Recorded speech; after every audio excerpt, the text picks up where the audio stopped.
Hello guys, कैसे हैं आप लोग। मैं हूं डॉक्टर कंचन। आज की वीडियो में हम बात करेंगे एचएमपीवी वायरस के बारे में। ये जो वायरस है अभी हाल फिलहाल में चाइना से आई हुई है एंड इसका जो इन्फेक्शन है हमारे कंट्री में बहुत तेजी से फैलते जा रहा है। तो इससे रिलेटेड कुछ महत्वपूर्ण जो जानकारियां हैं वो हम इस वीडियो में जानेंगे, ताकि ये जो वायरस अभी जो नई आई है इससे हम बच सके। इस वीडियो में हम क्या क्या जानने वाले हैं। एचएमपीवी वायरस क्या है, क्या ये कोरोना के जैसा ही खतरनाक है, क्या क्या लक्षण इसके दिखते हैं, क्या ये छूने से फैलता है एंड इसका इलाज क्या है, ये सारी ही चीजें इस वीडियो में हम जानने वाले हैं। सो गाइस, वीडियो स्टार्ट करने से पहले आप सभी से रिक्वेस्ट है कि अगर आप मेरे चैनल पे नए हैं तो चैनल को सब्सक्राइब करिए एंड बेल आइकन को जरूर दबाइए। इससे मेरे जो भी नए वीडियो आएंगे उनका नोटिफिकेशन आपको मिल पाएगा। सबसे पहला क्वेश्चन आता है कि एचएमपीवी वायरस क्या है। मेडिकल टर्म में ह्यूमन मेटा निमोनिया वायरस कहते हैं एंड ये जो वायरस है कॉमन कोल्ड यानी कि जो सर्दी जुकाम होती है उसके जैसी ही सिमिलर होती है। एंड जो शुरुआती जो इसके लक्षण आते हैं उसी तरीके का आता है जैसे कॉमन कोल्ड में होती है, सर्दी जुकाम में होती है। इसमें क्या होता है कि जो आपके अपर रेस्पिरेटरी सिस्टम होते हैं उसको ये अफेक्ट करता है।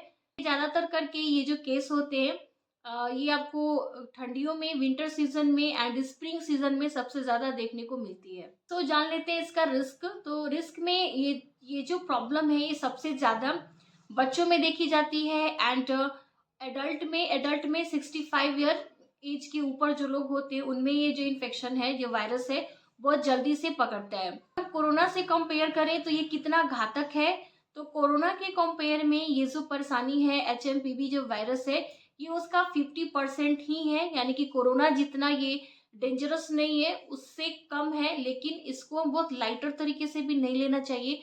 अगर आपको इसके सिम्टम्स नजर आते हैं तो आपको इसका ट्रीटमेंट जरूर करवाना चाहिए, जो कि आगे इस वीडियो में हम जानेंगे कि इसके क्या क्या लक्षण होते हैं एंड इसके क्या क्या इलाज आप करा सकते हैं। नेक्स्ट क्वेश्चन आता है कि क्या ये कॉन्टेजियस है, यानी कि छूने से फैलता है। तो यस, ये कॉन्टेजियस है। अगर जिनमें भी एचएमपीवी वायरस की प्रॉब्लम हो रखी है, अगर उस पर्सन के कांटेक्ट में आप आते हैं तो चांसेस है कि आपको भी हो सकता है। क्योंकि जैसे कि मैंने आपको बताया कि इसमें सर्दी जुकाम जैसा ही सिम्टम्स होता है। तो सर्दी जुकाम में छींक आती है, पर्सन इन्फेक्टेड अगर वो पर्सन छींकता है तो उसके छींक के द्वारा आसपास के जितने भी लोग उस सर्किल में होते हैं उन सबको ये वायरस होने का खतरा होता है। या फिर आप जब छींकते हैं तो आपका हाथ जो है वो इन्फेक्टेड होता है, या फिर आप अपने नोज को टच करते हैं तो उसके थ्रू भी इन्फेक्शन आपके हाथ में आता है। एंड आपका हाथ जो है कोई दूसरा टच करता है या फिर आप किसी चीज को टच करते हैं तो इस तरीके से ये जो वायरस है ये एक दूसरे में फैलता है। कोई सरफेस को टच करते हैं या फिर किसी सामान को टच करते हैं, या फिर आप वो फोन भी टच करते हैं, जो पर्सन इन्फेक्टेड उसका फोन आप टच करते हैं। बच्चे हैं, एक दूसरे के टॉयज को, जो खिलौने होते हैं उसे टच करते हैं। हैंडल है, डोर का हैंडल है, अगर आप उसे भी टच करते तो इन सारी चीजों के थ्रू ये जो इन्फेक्शन है वो फैलता है। चलिए अब इसके सिम्टम्स को जान लेते हैं कि इसके क्या क्या सिम्टम्स होते हैं। सो गाइस, इसका जो सिम्टम्स होता है कॉमन कोल्ड यानी कि सर्दी जुकाम के जैसा ही होता है, लेकिन थोड़ी सी सिवियरिटी ज्यादा होती है। इसमें क्या क्या सिम्टम्स आपको दिख सकते हैं, तो छींक आना, बार बार छींक आएगी, सर्दी जुकाम के साथ आपको छींक आता है, कफ बनता है, फीवर की प्रॉब्लम होती है, रनिंग एंड स्टफ नोज हो जाते हैं, यानी कि नाक बहने लगता है या फिर नाक जाम भी हो जाता है। सांस लेने में, ब्रीदिंग में प्रॉब्लम होती है जिसे हम डिस्पीनिया कहते हैं।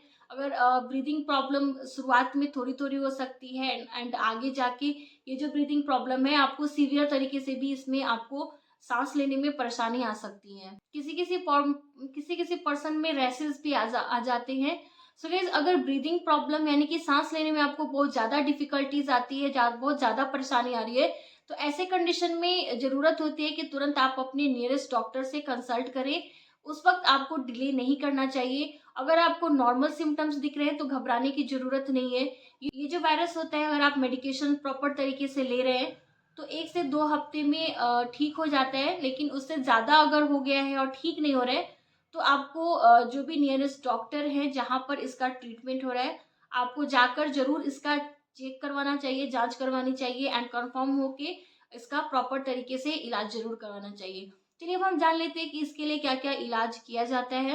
तो गाइस, इसमें जो ट्रीटमेंट डॉक्टर देते हैं वो आपके सिम्टम्स के अकॉर्डिंग होता है। अगर आपको सर्दी जुकाम है तो सर्दी जुकाम की मेडिसिन दी जाती है। आपके बॉडी पेन होती है यानी कि शरीर में दर्द रहता है तो उसके लिए पेन किलर भी दिया जाता है। फीवर है, बुखार है तो उसके लिए फीवर की दवा चलाई जाती है। एलर्जी है तो उसके लिए एंटी एलर्जिक मेडिसिन दिए जाते हैं, नज़ल प्रॉब्लम है तो उसके लिए मेडिसिन दिए जाते हैं। ये जो वायरस होता है ये बहुत ज़्यादा नुकसान नहीं पहुंचाता है, क्योंकि इसकी जो लाइफ स्पैन होती है बहुत शॉर्ट लाइफ होती है। कुछ ही समय के अंदर ये वापस से ठीक भी हो जाता है, कोरोना के जैसा डेंजरस नहीं है। तो आपको इसमें परेशान नहीं होना है, कुछ प्रिकॉशंस रखनी है, कुछ सावधानियां बरतनी है। अगर आपको इस तरह के सिम्टम्स नजर आते हैं तो सबसे पहला कि आपको तुरंत अपना इलाज शुरू करवा देना है, डिले नहीं करना है कि आपको ब्रीदिंग प्रॉब्लम ज़्यादा बढ़ जाए।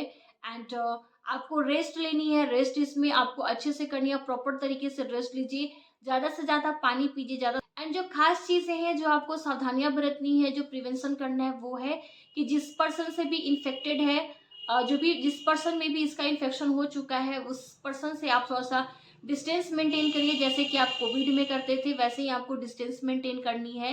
एंड प्रॉपर तरीके से आप हैंड वॉश करके ही खाना पीना या फिर कुछ भी टच करना अगर आप बाहर से आते हैं तो इन सारी चीज़ों का आप सावधानियां बरतें। बाहर निकल रहे हैं तो स्पेशली आप मास्क जरूर वियर करिए। मास्क वियर करने से आप इन्फेक्टेड पर्सन के कांटेक्ट में नहीं आएंगे एंड इन्फेक्शन आपको नहीं होगी।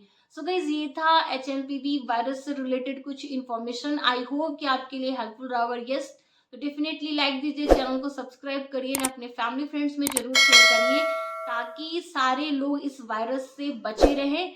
एंड गाइस अगर आपको कोई क्वेश्चन हो तो डेफिनेटली आप मुझे कमेंट सेक्शन में पूछ सकते हैं। तब तक के लिए be healthy and be happy.